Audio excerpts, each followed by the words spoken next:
Aku hidup hari ini semua berkat kemurahan-Mu. Terima kasih Yesus, Engkau sangat baik, teramat baik bagiku.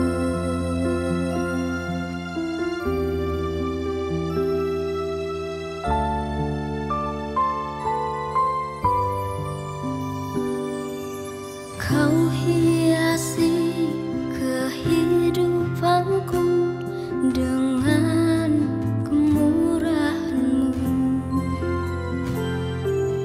Kau rancangkan masa depanku penuh dengan harapan.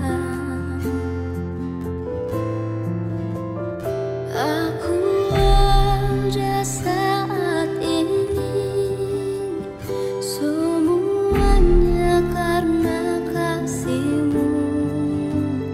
Aku hidup hari ini semua berkat kemurahan-Mu.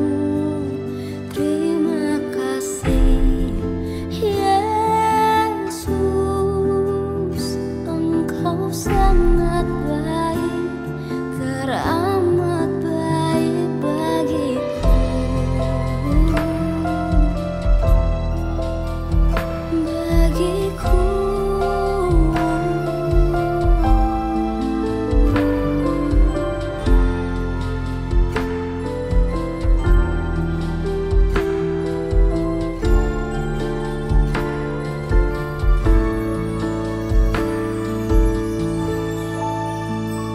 Aku ada saat ini semuanya karena kasih-Mu. Aku hidup hari ini semua berkat kemurahan-Mu.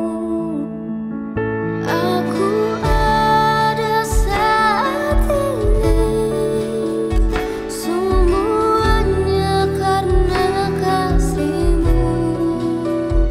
Aku hidup hari ini semua berkat kemurahan-Mu.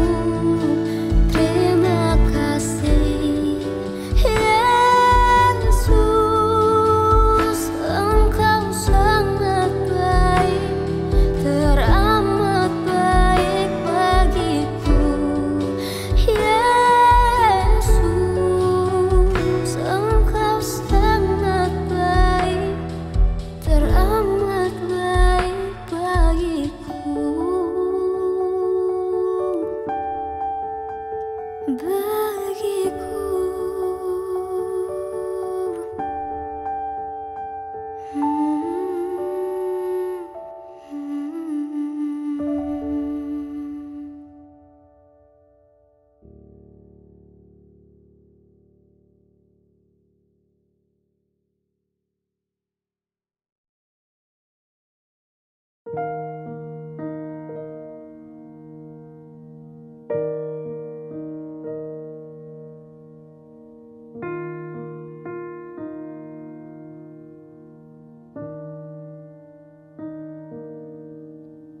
Satu hal yang ku rindu,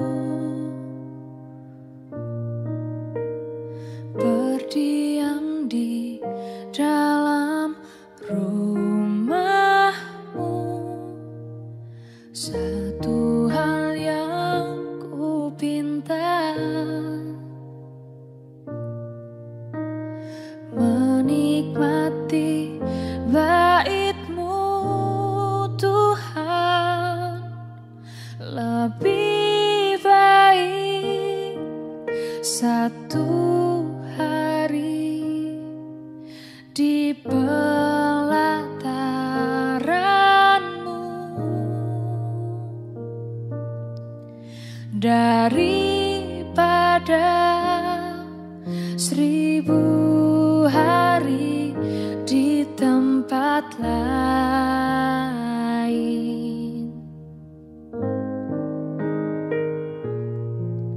memujimu, menyembahmu. Kau Allah yang hidup dan menikmati semua kemurahan-Mu.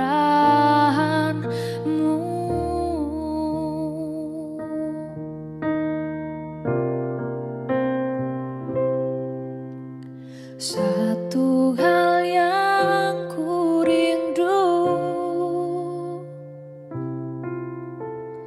berdiam di dalam rumah-Mu. Satu hal yang ku pinta, menikmati bait-Mu Tuhan. Lebih baik satu hari di pelataran-Mu daripada 1000 hari di tempat lain.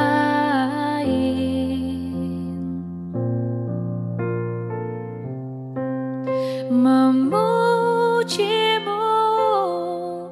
menyembahmu. Kau Allah yang hidup dan menikmati semua kemurahan-Mu.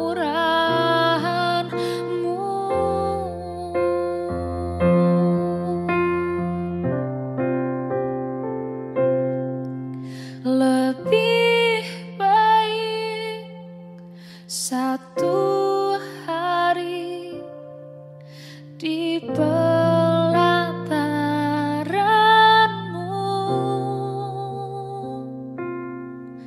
daripada 1000 hari di tempat lain.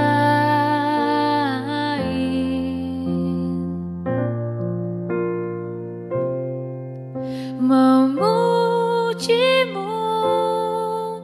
menyembahmu. Kau Allah yang hidup dan menikmati semua kemurahan-Mu.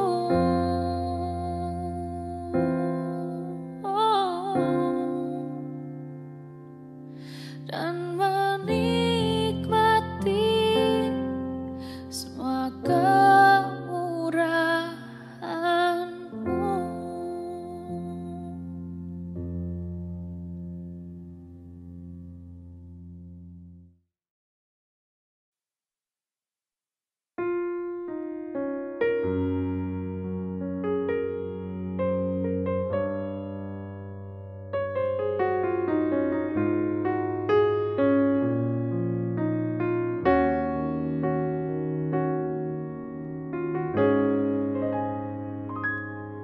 Bapa,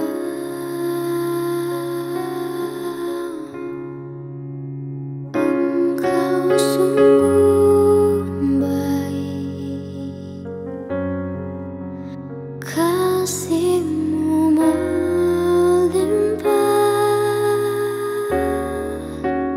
di hidupku.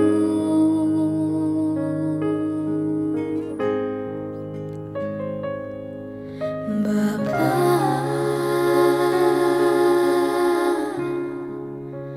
ku berterima kasih berkat-Mu hari ini yang Kau sediakan bagiku.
di sepanjang hidupku.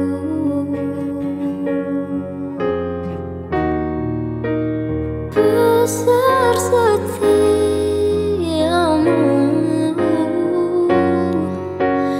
besar setiamu,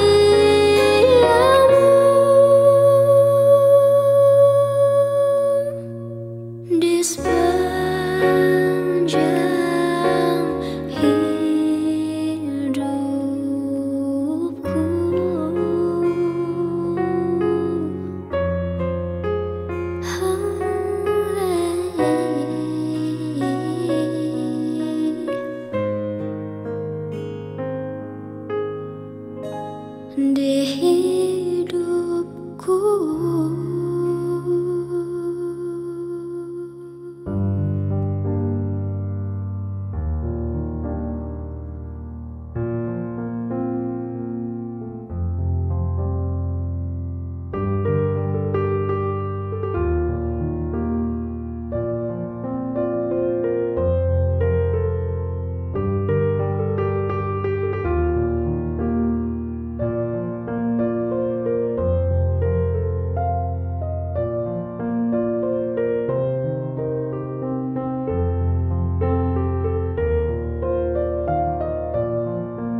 Shalom, selamat minggu, salam sejahtera, dan salam sehat bagi kita semua.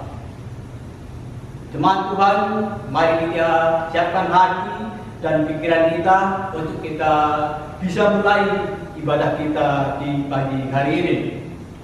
Saudara-saudari yang terkasih dalam nama Tuhan Yesus Kristus, atas nama Majelis Jemaat, kami menyambut saudara-saudari dengan sukacita dan menyampaikan selamat hari Minggu. Untuk saudara-saudari terkasih yang baru pertama kali beribadah di gereja ini, kami sambut dengan sukacita.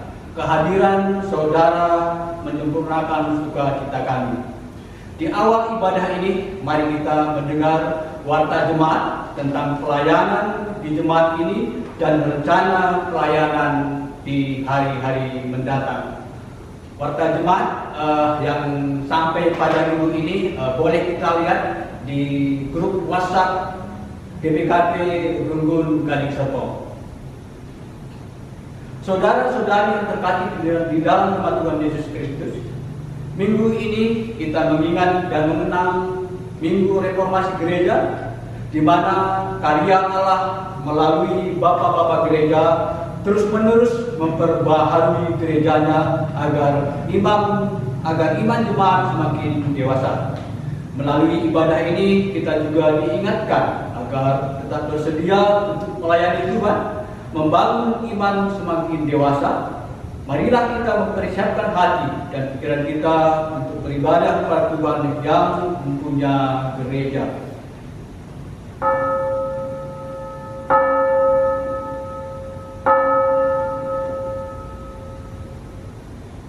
Jemaat kami undang untuk berdiri. Saat kita berdiri, kita bernyanyi lagu Kidung Jemaat nomor 5 ayat 1 dan yang kedua.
Di dalam nama Allah Bapa yang berkuasa atas dunia ini, di dalam nama anaknya Yesus Kristus Kepala Gereja, dan di dalam nama Roh Kudus yang tetap memperbaharui gerejanya.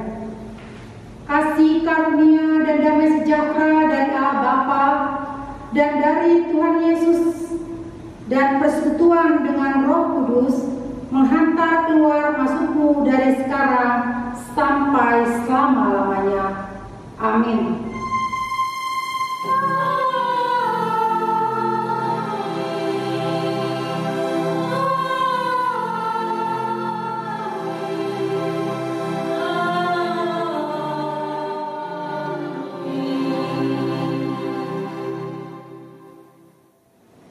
Invokasio kita terambil dari Yeremia 1 ayat 10. Ketahuilah pada hari ini aku mengangkat engkau atas bangsa-bangsa dan atas kerajaan-kerajaan untuk mencabut dan merobohkan, untuk membinasakan dan meruntuhkan, untuk membangun dan menanam. Marilah kita memuji Tuhan atas firman-Nya melalui nyanyian kita Kidung Jemaat nomor 179 ayat yang pertama.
Jemaat, kami persilahkan untuk duduk.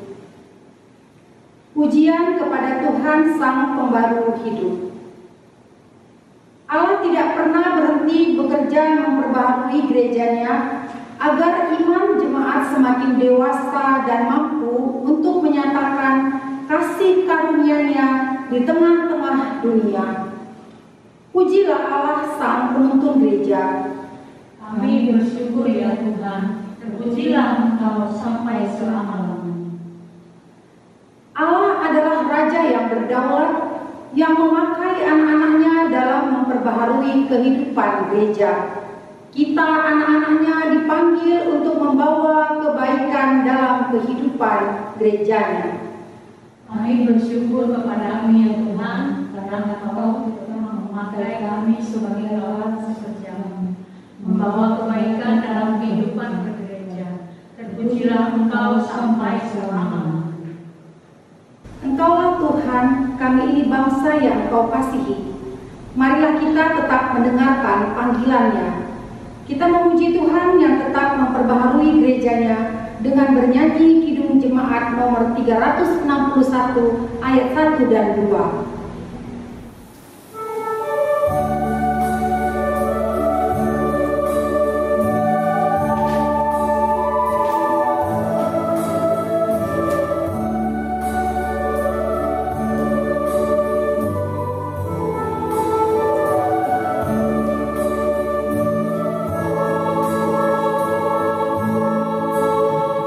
Salib ku sujud,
kita, anak-anaknya, untuk memperbaharui kehidupan gerejanya. Jika kita menyelidiki perjalanan hidup kita, sejauh manakah kita telah melakukan panggilan Allah? Bagaimanakah kesungguhan kita dalam memberi diri untuk kebaikan dan kemajuan kehidupan bergereja? Marilah kita merenungkannya dengan bersaat teduh.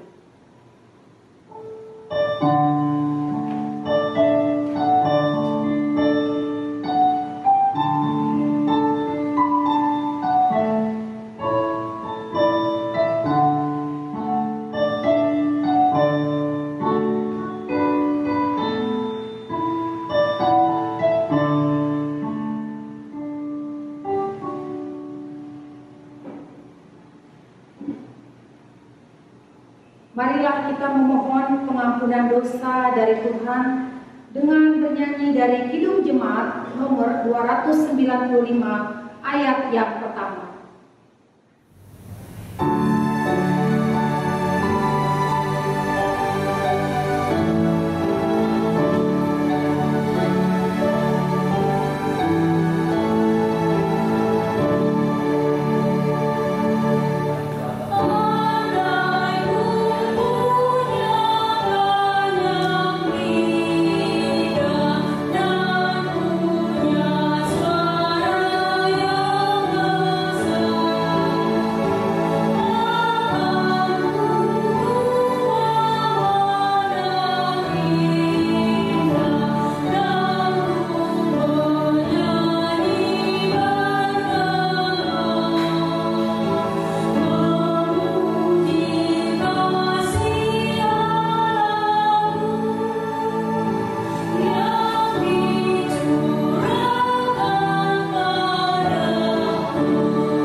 Jemaat, kami persilahkan untuk bangkit berdiri.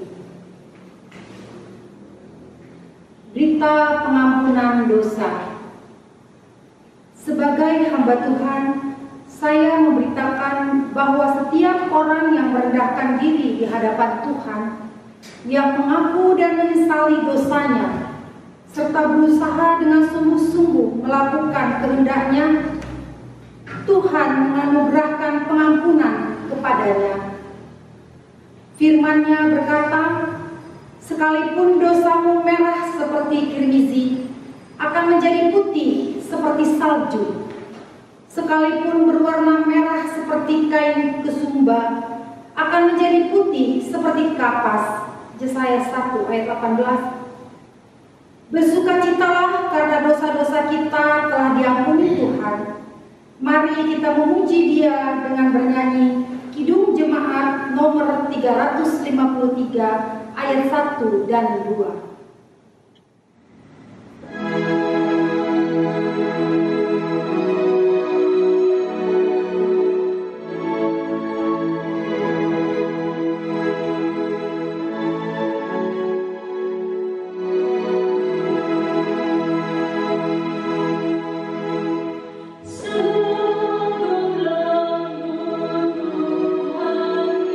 Yesus namamu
Jemaat Tuhan, kami persilahkan untuk duduk kembali. Pembacaan firman Allah bagian yang pertama terambil dari kitab Perjanjian Baru 1 Korintus 3 ayat 10 sampai 17. Saya bacakan secara tunggal. Jemaat Tuhan mengikutinya di dalam hati masing-masing.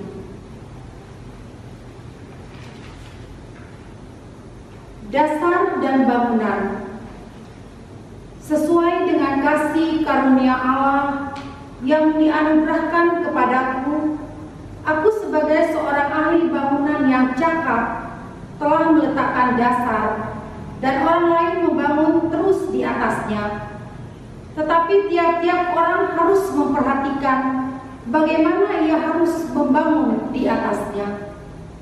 Karena tidak ada seorang pun yang dapat meletakkan dasar lain daripada dasar yang telah diletakkan, yaitu Yesus Kristus. Entahkah orang membangun di atas dasar ini dengan emas, perak, batu permata, kayu, rumput kering atau jerami. Sekali kelak pekerjaan masing-masing orang akan nampak. Karena hari Tuhan akan menyatakan, sebab ia akan nampak dengan api, dan bagaimana pekerjaan masing-masing orang akan diuji oleh api itu.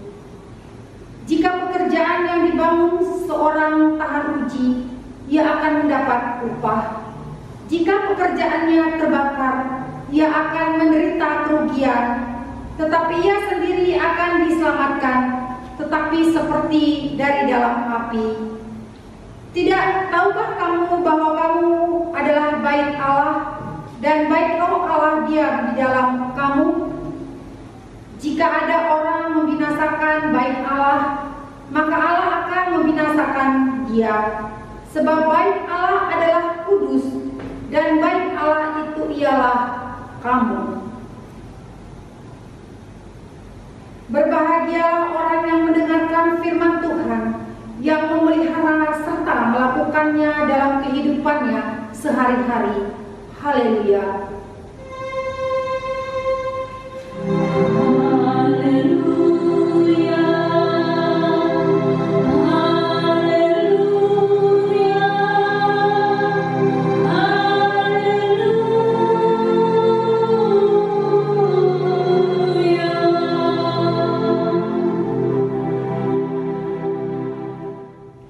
Yang dikasihi Tuhan Yesus Kristus, mari kita berdoa memohon tuntunan Roh Kudus untuk pembacaan dan pemberitaan firman Tuhan. Ya Bapa, dalam kuasa Roh Kudus, kami terbatas. Kami butuh tuntunan Tuhan supaya kami mengerti kehendak Tuhan dalam hidup kami bagi kemuliaan nama-Mu. Sebab kami percaya firman itu kekuatan Allah yang menyelamatkan orang percaya. Kami percaya firman Allah itu kebenaran Allah yang membebaskan orang-orang yang terikat.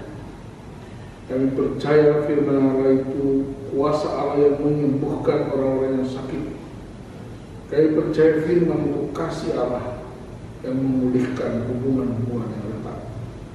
Urapi hamba-Mu dan seluruh umat-Mu, kami mengalami kuasa kebenaran kasih firman dalam Kristus Yesus kami berdoa. Amin. Saudara-saudara yang dikasihi Tuhan Yesus Kristus, Gereja Batak Karo Protestan memilih tema transformasi spiritual atau reformasi spiritual, diambil dari kitab 2 Raja-Raja pasal 23. 2 Raja-Raja 23 ayat 1 sampai 14, demikian firman Tuhan. Sesudah itu raja menyuruh orang mengumpulkan semua tua-tua Yehuda dan Yerusalem.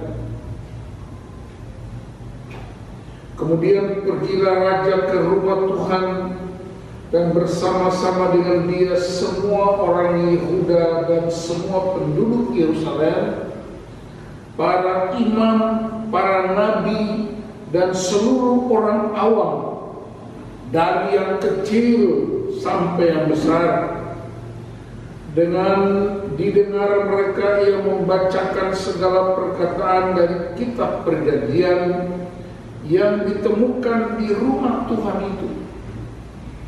Sesudah itu berdirilah raja dekat tiang dan diadakannya perjanjian di hadapan Tuhan untuk hidup dengan mengikuti Tuhan dan tetap menuruti perintah-perintahnya, peraturan-peraturannya, dan ketetapan-ketetapannya dengan segenap hati dan dengan segenap jiwa, dan untuk menepati perkataan perjanjian yang tertulis dalam kitab itu.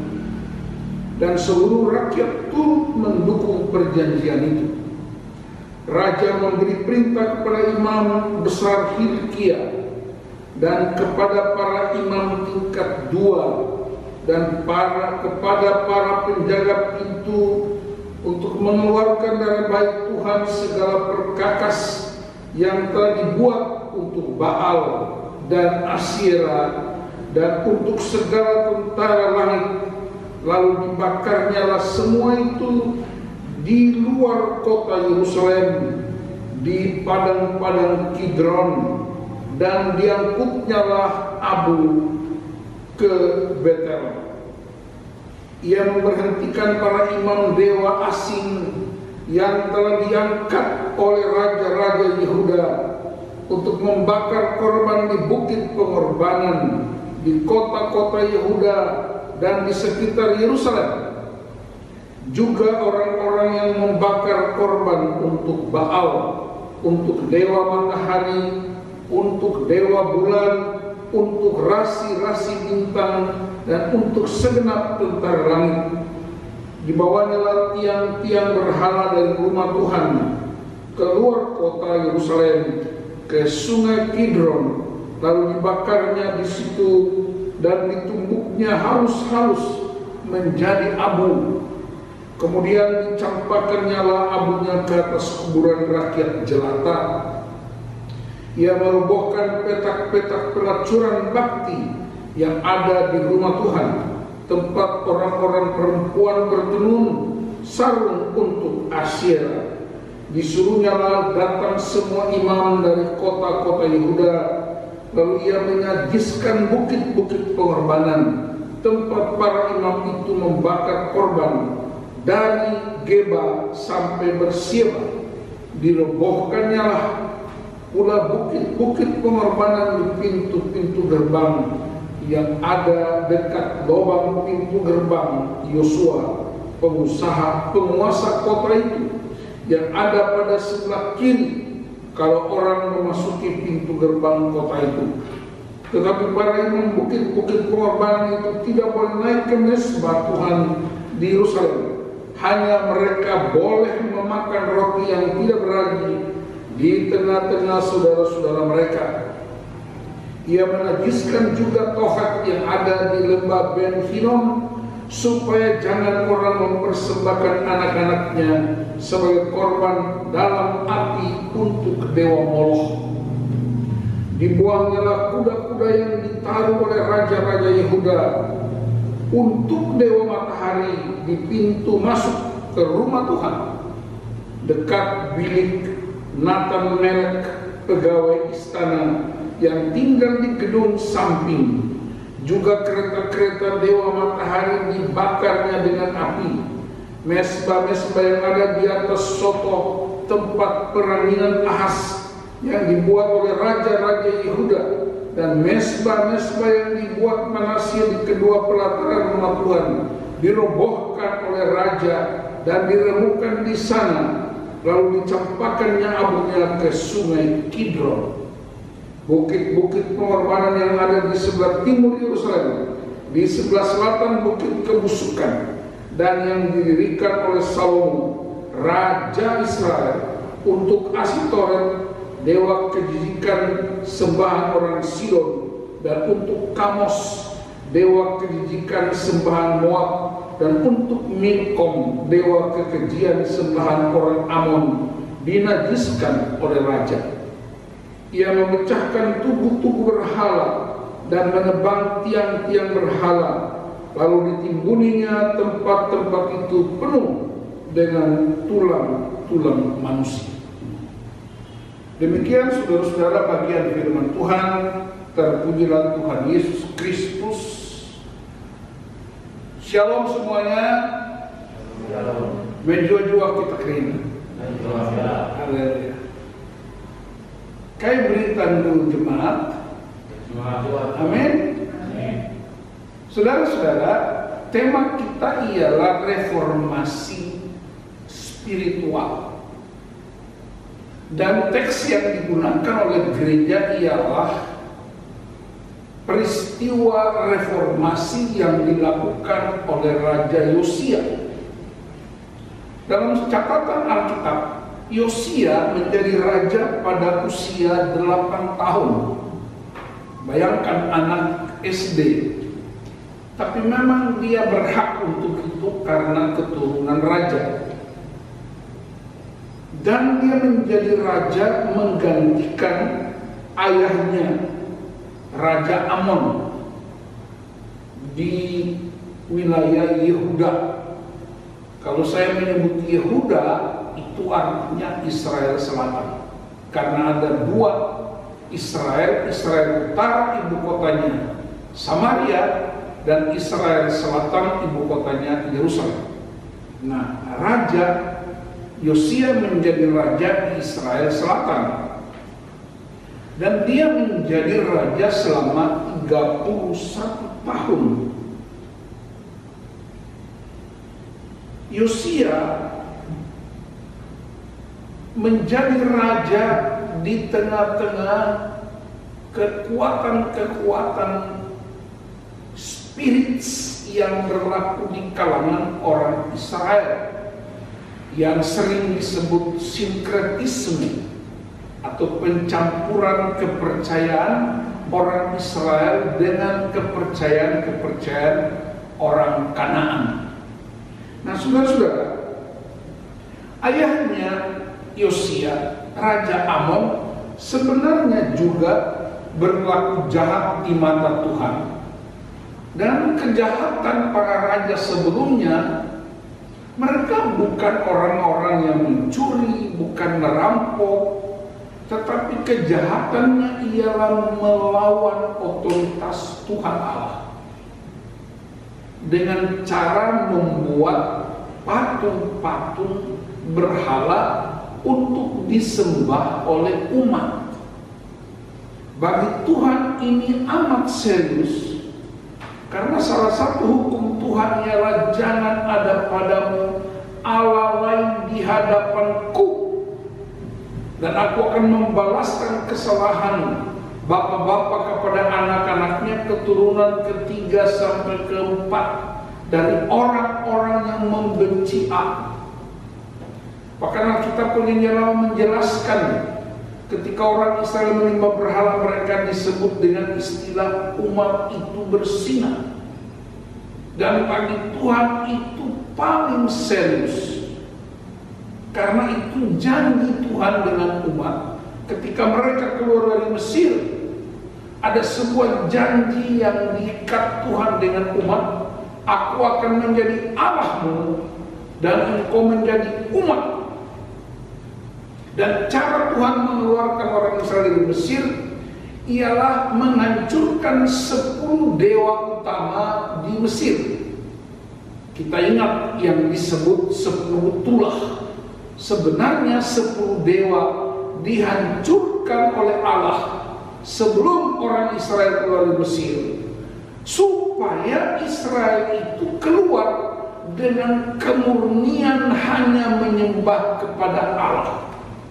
Mereka tidak keluar dengan kuasa dewa-dewa dan berhala orang-orang Mesir. Itulah sebabnya Allah memusnahkan seluruh dewa penyembahan orang Mesir.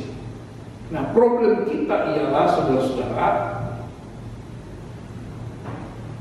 Tuhan mengeluarkan Israel dari Mesir hanya butuh 1 malam. Tetapi untuk mengeluarkan Mesir dari otaknya Israel, Tuhan butuh 40 tahun, bahkan banyak mati di padang gurun. Yang masuk ke padang gurun, yang masuk ke Yerusalem hanya 2, masuk ke tanah Kanaan hanya 2, yaitu Yosua dan Kaleb, dan mereka yang lahir di padang gurun. Saya rasa Yosua itu marga ginting, Kaleb itu kemungkinan dia dari Ambon ya, kawan mereka ya. Jadi saudara-saudara perhatikan, Tuhan tidak membunuh orang Israel di Mesir, di padang gurun. Dia memberi kebebasan untuk mereka memilih, dan pilihan mereka ialah mati di padang gurun. Nah saudara-saudara, nabi demi nabi menubuatkan tentang hukuman Allah, murka Allah yang begitu besar. Salah satu nabi yang paling kuat bersuara tentang berhala, bahkan dia menangis di pinggir sungai Babel, ialah Nabi Yeremia. Dan kita ingat di dalam kitab Peratapan tulisan Nabi Yeremia, dia mengungkapkan murka Allah yang begitu hebat. Tetapi kemudian dia sadari bahwa murka Allah sehebat apapun dapat dikalahkan oleh kemurahan Allah. Itu sebabnya dalam pasal 3 ayat 22 dia berkata, rahmat Tuhan itu baru setiap pagi. Ada ruang yang terbuka untuk umat kembali kepada Tuhan. Dan ketika Yosia diangkat menjadi raja, salah satu tugas utama kepemimpinan Yosia yang diingat sepanjang sejarah sampai hari ini, yaitu reformasi Yosia. Apa isinya saudara-saudara? Isi yang pertama ialah terjadi transformasi spiritual. Apa yang dia lakukan? Dia mengembalikan semua untuk hanya menyembah kepada Allah. Bukan sekedar beribadah di bait Allah, bukan sekedar membangun rumah Tuhan, bukan sekedar bernyanyi, tapi mengembalikan ayat-ayat yang kita baca, segenap hati, segenap jiwa, segenap kekuatan. Dan itu dia mengembalikan Israel pada Shema, pada pengakuan iman orang Israel. Ditulis dalam kitab Ulangan 6 ayat 4 sampai dengan ayat 5, dia berkata, dengarlah hai orang Israel, Tuhan itu Allah kita, Tuhan itu Esa. Kasihilah Tuhan Allahmu dengan segenap hatimu, segenap jiwamu, segenap kekuatanmu. Yesus kemudian menambahkan segenap akal budimu. Jadi itu pengakuan iman orang Israel yang sering disebut Shema. Itu ditinggalkan oleh umat. Setiap raja silih berganti, mereka meninggalkan pengakuan iman kepada Allah. Dan transformasi yang dilakukan Yosia ialah mengembalikan umat kepada pengakuan semula, Tuhan itu Allah kita, Tuhan itu Esa. Kasihilah Tuhan Allahmu dengan segenap hatimu, segenap jiwamu, segenap akal budimu. Itu yang disebut transformasi hati. Dalam pembacaan kita yang pertama 1 Korintus 1 diingatkan oleh Rasul Paulus bahwa kamu adalah bait Allah, tempat kediaman Roh Allah. Itulah sebabnya sejalan dengan penciptaan Tuhan, kita adalah manusia roh yang hidup di dalam tubuh. Sehingga pernah ada istilah olahraga sering disebut mens sano in corpore sano. Di dalam tubuh yang sehat terdapat jiwa yang sehat. Tapi Alkitab bicara lain. Alkitab bilang di dalam roh yang sehat akan mempengaruhi tubuh yang sehat. Karena itu yang paling utama ialah roh yang sehat. Dan roh yang sehat itu Paulus bilang itu kepada jemaat di Roma pasal 12, aku menasihatkan kamu supaya kamu mempersembahkan tubuhmu sebagai persembahan yang hidup, yang kudus, yang berkenan kepada Allah, itu adalah ibadahmu yang sejati. Bahasa Inggrisnya ibadah yang reasonable, yang masuk akal, karena ada banyak ibadah yang tidak masuk akal. Salah satunya ialah mereka menyembah patung dewa buatan tangan manusia. Padahal semua yang diciptakan itu datang dari Tuhan. Segala sesuatu di bumi datang dari Tuhan. Dan manusia menciptakan menggunakan bahan-bahan dari Tuhan untuk membangun patung, membangun dewa, membangun berhala, sehingga kita berkata, mana mungkin kamu menyembah kepada ciptaan Tuhan, yang benar menyembah kepada Sang Pencipta. Salah satu yang sangat populer, saudara-saudara jemaat, ialah seekor sapi. Ya, saya pernah melayani di India, dan sejumlah agama tertentu menyembah sapi. Logikanya masuk. Kenapa sapi? Karena sapi itu berguna untuk hidup mereka. Mereka nggak menyembah babi. BPK itu nggak disembah. Kenapa? Kalau babi waktu hidup orang nggak suka, diusir-usir. Tapi kalau babinya udah mati, apalagi jadi BPK, kumpul semua kita. Nggak ada orang tolak BPK itu. Apalagi di Tanah Karo sana, saya berkali-kali ke Tanah Karo. Waduh, tiada hari tanpa BPK. Itu kalau udah mati. Kalau hidup, nggak ada yang dekat. Tapi kenapa orang menyembah sapi? Karena begini saudara, sapi waktu hidup, kotorannya dipakai untuk pupuk. Dan pupuk itu menyuburkan sawah ladang, sehingga membuat hasil buat rakyat. Sapi waktu hidup, air susunya untuk gizi manusia. Sapi waktu hidup, tenaganya dipakai banyak sawah. Waktu mati pun tak berguna. Dagingnya bisa sirloin steak, tulang-tulangnya bikin sop tulang, buntutnya bikin sop buntut, kulitnya bisa bikin sepatu atau tas atau kerupuk. Yang hebatnya matanya. Kalau dibikin telur mata sapi, telur ayam tapi judulnya mata sapi. Kan nggak mungkin lah, ibu, aku minta telur mata babi. Nggak ada, yang ada telur mata sapi. Itulah alasan mengapa sapi dijadikan dewa. Tapi saya mau beritahu saudara-saudara, itu orang-orang yang tidak mengenal keselamatan. Sapi ciptaan Tuhan.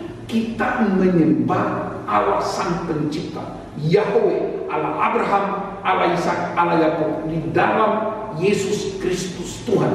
Itulah transformasi Yosia, mengembalikan seluruh umat kepada hakikatnya, yaitu Allah yang harus kamu sembah. Karena itu coba pikir-pikir, ya, terutama jemaat GBKP Rumpun Gading Serpong, ya, pikir-pikir di rumah. Memang kita mungkin tidak menyembah sapi, tapi kita punya berhala-berhala yang lain. Ingat saudara-saudara, berhala itu cirinya cuma satu: jika ada korban. Kalau istrimu korban, anak-anakmu korban, Anda sudah menyembah berhala. Apakah berhala itu? Dia bisa berupa hobi. Hobi itu lebih utama dari Tuhan dan keluarga. Dan ketika keluarga jadi korban, Anda sudah menyembah berhala.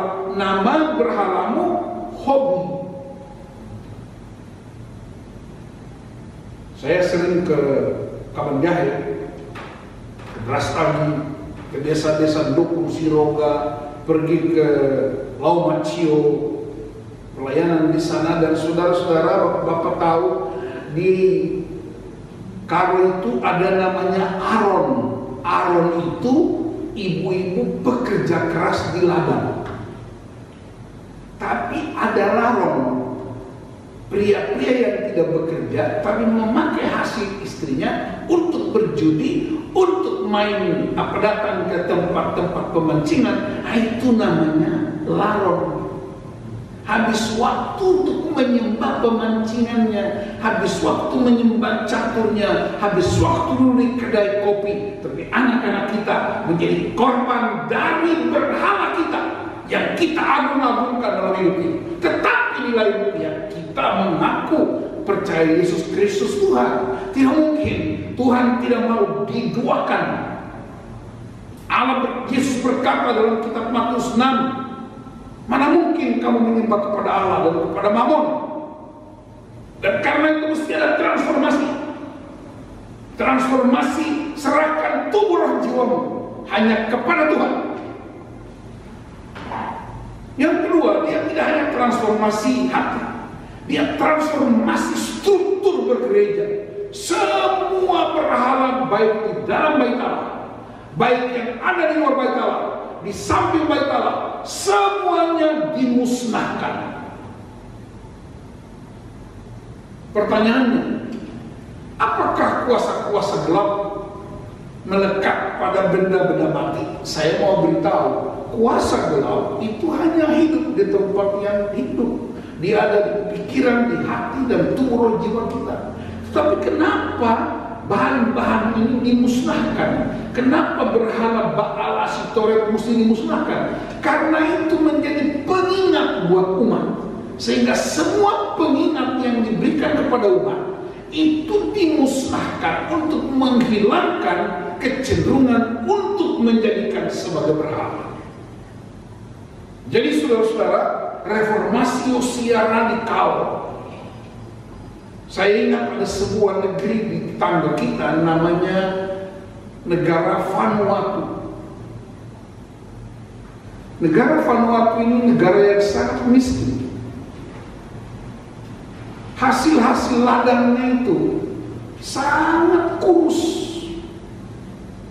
Wortelnya sebesar jari kelingking, buah pepayanya hanya sebesar gelas air mineral. Tapi saudara, ketika Injil masuk di Vanuatu pada tahun 2002, Presiden Vanuatu namanya Edward Natape, dia mendengar pidato Perdana Menteri Vanuatu. Dia membuat sebuah deklarasi di depan alun-alun kota. Dia berkata begini, hari ini aku serahkan bangsaku kepada Allah dalam Kristus Yesus, dan kami memutuskan untuk menolak segala jenis berhala, segala jenis kepercayaan sia-sia, dipatahkan semuanya dan dihancurkan. Dan rakyat beramai-ramai datang ke kota itu, dan mereka menyerahkan seluruh penyembahan mereka, dibakar di depan kota alun-alun itu, di tempat alun-alun. Dan apa yang terjadi, saudara? Presiden pertama George Sokomani, dia mengumumkan, mengeluarkan sebuah undang-undang, dan undang-undang itu berisi, setiap orang yang menginjak Vanuatu, dia harus percaya kepada Tuhan Yesus Kristus. Indeed, there is evidence that revival embers have already begun to scatter, most notably throughout the Western Solomon Islands and in the neighboring country of Vanuatu. Like Fiji, these nations have suffered long under the crushing weight of superstition, poverty, and political instability. In October 2002, Vanuatu's fortunes took a dramatic turn for the better. In a nationally televised speech, Prime Minister Edward Natape delivered a forceful repudiation of witchcraft and idolatry. In the name of our Lord Jesus Christ, and by the power of the blood of Jesus Christ, I renounce the worship of evil gods. I renounce the covenants with evil spirits and demonic powers. I renounce all their actions and worship of idols and evil spirits and evil gods. With the audience hanging on his every word, the Prime Minister concluded with a remarkable declaration. I, the Prime Minister of Vanuatu, today, on behalf of the people and the Republic of Vanuatu, make this covenant with the Almighty God. 1. We acknowledge you as the one and true and only true God. 2, we acknowledge you as the only God in whom Vanuatu stands. 3, we acknowledge the Lord Jesus Christ as our personal Lord and Savior. 4, we acknowledge the power and the work of the Holy Spirit in our lives and in the nation of Vanuatu. I also this day pledge our allegiance to honor and serve no other gods but God the Father, God the Son, and God the Holy Spirit. Almighty God, I, the Prime Minister, submit the nation into your mighty hands. 13 months after this spiritual watershed, George Sakumanu, Vanuatu's first head of state, boldly urged the nation's lawmakers to surrender their lives to Jesus. Many did so, and today they are presiding over a season of unprecedented political calm.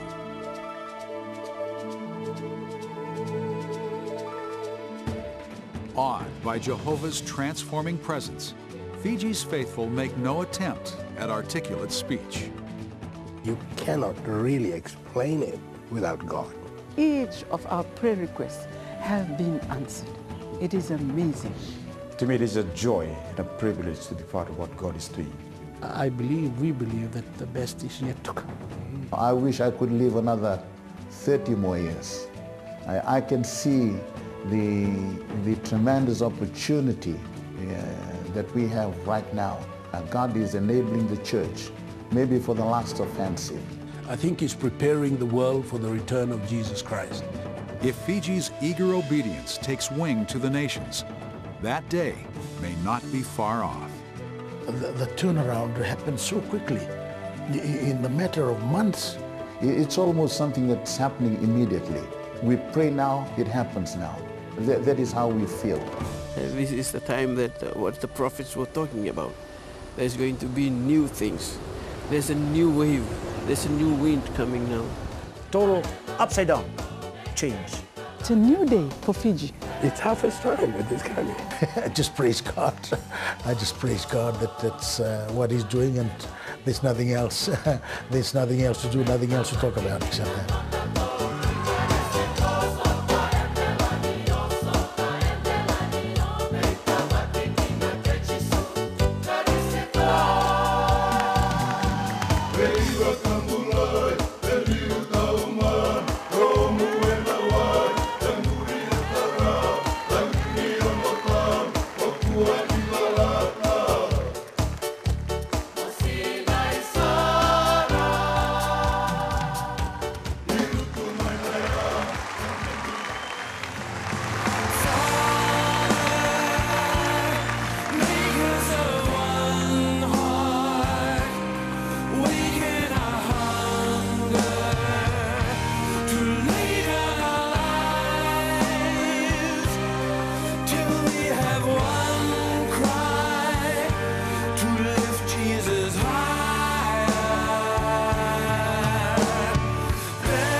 Terjadi terobosan yang hebat.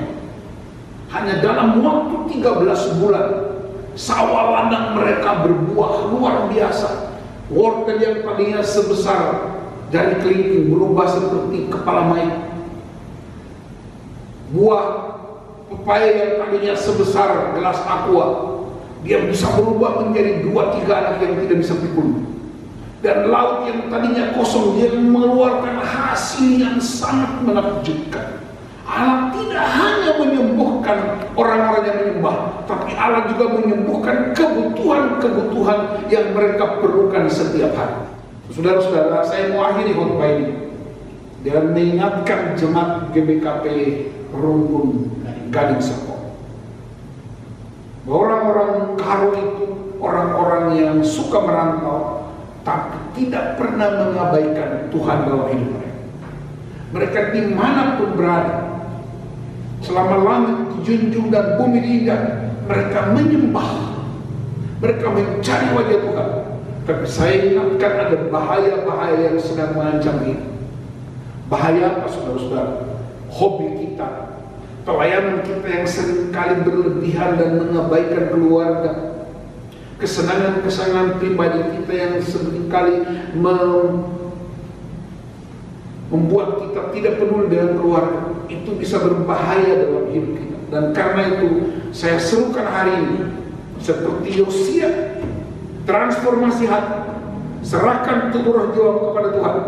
Transformasi struktur gereja, bakar, hancurkan semua berhala-berhala yang menjadi perdebatan-perdebatan gereja. Harus dimusnahkan supaya kita sungguh-sungguh hanya menyembah kepada Tuhan Yesus Kristus. Ingat saudara-saudara, Yesus Kristus menyelamatkan kita hanya dengan darahnya di atas kayu salib. Dan saya berdoa supaya jemaat GBKP Rumpun Gading Serpong menjadi jemaat yang mengalami reformasi yang dahsyat melalui transformasi hati dan transformasi kehidupan sehari-hari. Tuhan Yesus memberkati kita semua. Bujur merala. Amin. Mari kita berdoa untuk firman Tuhan. Bapa, terima kasih hamba-Mu terbatas. Firman-Mu tidak pernah kembali dengan sia-sia. Kami percaya Yesaya 55 ayat 11. Firman Allah akan mengerjakan apa yang diperintahkan Allah. Teguhkan hati dan iman kami, supaya kami sungguh-sungguh hanya berpaut kepada Tuhan. Di dalam nama Yesus Kristus kami berdoa. Amin. Jemaat yang dikasihi Tuhan, saya undang berdiri. Sebagai respons atas firman Allah, kita bersama-sama mengucapkan pengakuan iman yang am dan rasuli. Kita mulai. Aku percaya kepada Allah, Bapa yang Maha Kuasa, Hadir Pelaku dan Pemurni, dan kepada Yesus Kristus, Anak yang tunggal kepada kita, yang dikandung daripada Roh Kudus, lahir dari anak darah Maria, yang menderita di bawah pemerintahan Pontius Pilatus, disalibkan, mati dan dikurbankan, turun ke dalam kerajaan maut, pada hari yang ketiga bangkit pula dari antara orang mati, naik ke surga, duduk di sebelah kanan Allah, Bapa yang Maha Kuasa, dan akan datang di sana untuk menghakimi orang yang hidup dan yang mati. Aku percaya kepada Roh Kudus, gereja yang kudus, persekutuan orang kudus, pengampunan dosa, kebangkitan dari dan hidup yang kekal. Amin. Jemaat yang dikasihi Tuhan Yesus Kristus, kita akan bersyukur kepada Tuhan dengan cara mengumpulkan persembahan syukur yang diatur oleh majelis jemaat maupun pemimpin-pemimpin sektor. Dan karena itu dengarkanlah firman Tuhan dalam Roma 12. Karena itu saudara-saudara, demi kemurahan Allah, aku menasihatkan kamu supaya kamu mempersembahkan tubuhmu sebagai persembahan yang hidup, yang kudus dan yang berkenan kepada Allah. Sambil mengumpulkan persembahan, kita bernyanyi dari Kidung Jemaat 302 bait 1 dan bait yang kedua. Pada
Saudara jemaat, kita akan menghampiri Tuhan di dalam doa syafaat dan doa persembahan.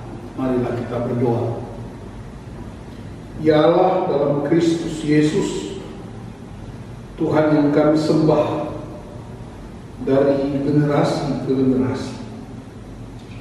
Hari ini Tuhan kami datang kepadamu dengan seluruh pergumulan hidup kami sebagai anak-anak Tuhan, secara khusus yang bergabung di dalam jemaat GBKP Rumbun Gading Serpong. Kami berseru kepadamu ya Tuhan, tolonglah kami, tolonglah gerejamu, tolonglah bangsa ini. Kami percaya Tuhan, karena dosa dan kejahatan telah menjauhkan kami daripada Engkau. Tapi kami juga percaya karena kemurahan-Mu yang besar, kami didekatkan kembali. Karena itu Tuhan kami datang kepadamu dan memohon nasihat-Mu. Dan biarlah kuasa firman-Mu menolong kami untuk mengerti. Hanya Allah sajalah yang patut kami sembah. Allah dalam Kristus Yesus yang telah mati, bangkit, dan memulihkan keadaan kami. Terima kasih Bapa, segala hormat kemuliaan buat Engkau. Hari ini izinkan hamba-Mu berdoa buat seluruh umat-Mu GBKP Rumbun Gading Serpong yang mengikuti ibadah online. Tuhan, jamah setiap mereka, pulihkan keadaan mereka. Tuhan yang sakit, dengan kuasa darah-Mu sembuhkan mereka. Yang lemah Tuhan kuatkan, yang berduka Tuhan beri penghiburan, yang putus asa mendapatkan pengharapan yang baru. Orang-orang tua lanjut usia, para duda, janda, anak-anak yatim piatu, penyertaan Tuhan sempurna. Kebaikan-kebaikan Tuhan nyata dalam hidup mereka setiap hari. Dan untuk itulah kami datang beramai-ramai sebagai jemaat-Mu, berdoa menyerahkan bangsa ini, dan berdoa minta kekuasaan Tuhan menghancurkan wabah COVID-19, sehingga wajah umat-Mu, wajah gerbangsa ini hanya tertuju kepada-Mu Tuhan. Nama-Mu yang diagungkan, nama-Mu yang ditinggikan. Kami memohon kuasa-Mu untuk bangsa ini. Secara khusus juga Tuhan proteksi setiap umat-Mu, sehingga tidak ada orang lagi yang menjadi korban sia-sia dari wabah COVID-19. Dan biarlah di tengah-tengah wabah ini kami tetap berseru kepada-Mu, kami tetap mengandalkan Engkau, kami tetap beribadah kepada-Mu. Berdoa untuk seluruh perjalanan GBKP Rumbun Gading Serpong, dengan semua rencana pengadaan dana, terutama juga Tuhan di klasis untuk pengadaan gedung gereja yang baik, yang permanen bagi Rumbun Gading Serpong. Kami percaya segala sesuatu ada waktu yang baik bagi Tuhan. Jamah setiap orang untuk memberi dengan penuh sukacita. Kami berdoa dan mengingat seluruh anak-anak kami, baik anak-anak yang sekolah di PAUD sampai mereka yang kuliah di perguruan tinggi, yang ada sekarang bersama orang tua maupun yang ada di luar kota, karena semua perjuangan hidup mereka. Bapa, kami percaya perlindungan Tuhan itu sempurna. Kami juga berdoa untuk anak-anak muda kami Permata yang sedang mencari pekerjaan dan yang juga mencari pasangan hidupnya. Bapa, beri yang terbaik. Tidak ada yang mustahil buat Tuhan, sehingga mereka tetap memelihara kekudusan, mereka memelihara kesucian, dan ketika mereka mendapatkan pasangan hidup, mereka punya keputusan yang permanen hidup di dalam kemuliaan Tuhan. Pekerjaan-pekerjaan yang ada di sekitar maupun di tempat lain, Tuhan sediakan pada waktu. Terima kasih Bapak, kami berdoa untuk bangsa ini, pemerintah kami, Presiden Jokowi bersama Wakil para menteri, para gubernur, kepala daerah, bupati, wali kota, sampai ke daerah tempat-tempat yang jauh sekali. Berkati mereka. Secara khusus kami berdoa untuk Provinsi Banten, tempat mana gereja hidup dan melayani. Kami berkati pemerintah Provinsi Banten dalam nama Tuhan Yesus, sehingga kemuliaan Tuhan dinyatakan buat provinsi melalui kehadiran gereja. Segala kemuliaan buat Engkau Bapa. Ini kami anak-anak-Mu, kami ingat dan berdoa menyerahkan pemimpin-pemimpin rohani di jemaat di Rungkun Kadin Serpong, pendeta, pertua, diaken, seluruh pengurus kategorial, pengurus PJJ, mereka yang telah mengambil komitmen untuk terlibat dalam pekerjaan Tuhan. Bapa, lengkapi mereka dengan hikmat-hikmat dari surga, agar mereka hanya fokus kepada Tuhan dan mereka menjadi pionir utama melakukan transformasi hati, transformasi struktur, sehingga gereja sungguh-sungguh menjadi tempat kediaman Allah yang luar biasa di hadapan Tuhan dan bangsa ini. Terpuji-pujilah nama-Mu Bapa, di dalam nama Tuhan Yesus Kristus kami berdoa, menyerahkan juga persembahan-persembahan umat-Mu, baik persembahan persepuluhan, persembahan sukarela, persembahan-persembahan dalam berbagai bentuk. Tuhan, kami percaya itu datang dari Engkau, dan ketika diberikan untuk menopang pekerjaan, Engkau juga akan mengembalikan berlipat ganda dalam hidup mereka. Segala kemuliaan buat Engkau di dalam nama Tuhan Yesus Kristus. Kami bersyukur dan memohon kepada Bapa di surga. Haleluya. Amin. Saudara-saudara jemaat, Tuhan tetap memanggil kita sebagai kawan sekerjanya untuk membawa kebaikan bagi gereja. Bersediakah saudara memberi diri dengan sungguh-sungguh untuk membawa kebaikan dalam gereja Tuhan? Ya Tuhan, kami berjanji dengan tekun memberi diri kami sebagai kawan sekerja-Mu untuk membangun kebaikan gereja Tuhan. Hendaklah kamu dalam hidupmu bersama menaruh pikiran dan perasaan yang terdapat juga dalam Kristus Yesus, sehingga kamu dapat membedakan manakah kehendak Allah, apa yang baik, yang berkenan kepadanya, dan yang sempurna. Ya Tuhan, kami berjanji untuk setia dalam melakukan kehendak-Mu dan hidup kami berguna bagi gereja. Saudara-saudara, untuk meneguhkan janji kita kepada Tuhan, marilah kita bernyanyi dari Kidung Jemaat 436 bait 1.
Marilah kita mengucapkan doa yang sempurna yang diajarkan Tuhan Yesus Kristus. Doa Bapa kami. Kita berdoa. Bapa kami yang di surga, dikuduskanlah nama-Mu, datanglah kerajaan-Mu, jadilah kehendak-Mu di bumi seperti di surga.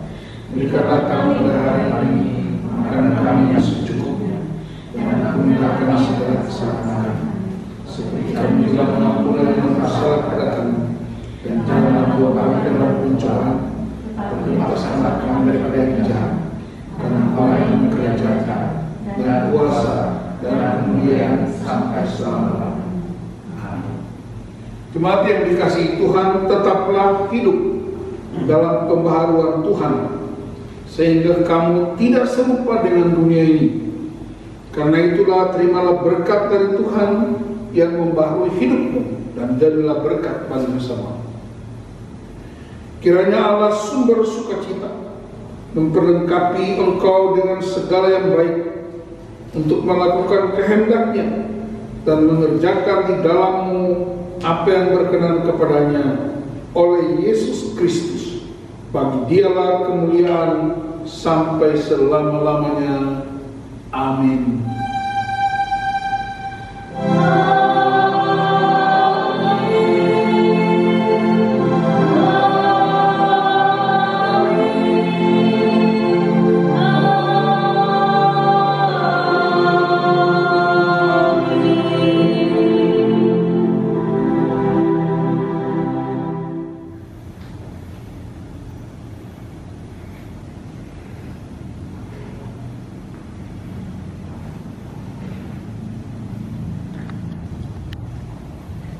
Saudara-saudari, dalam nama Tuhan Yesus Kristus, kebaktian kita telah selesai.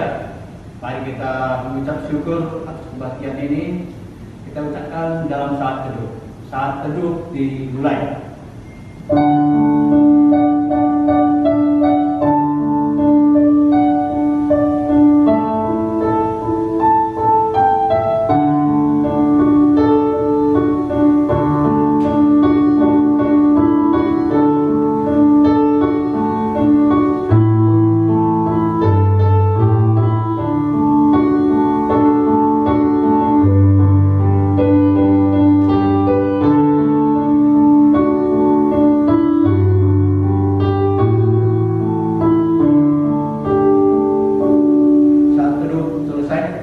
Jemaat Tuhan, kebaktian kita telah selesai dan boleh kita tinggalkan rumah Tuhan ini dengan sukacita.